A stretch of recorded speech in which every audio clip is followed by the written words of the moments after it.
do you think? Less talk, less sleep, less food, Yeah. and less interaction with people, and more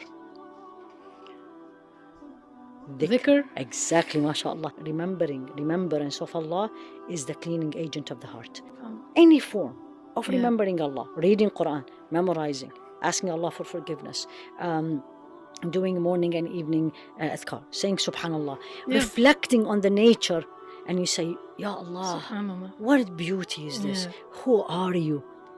That's a dhikr. And this process continues. It's not one day or two. And you will see yourself gradually changing, much more calmer, much more appreciative of what Allah gave you, less complaining, which is the problem of these days. Yeah. Less complaining, less attached to the material things. If you have it, alhamdulillah. If you don't have it, alhamdulillah.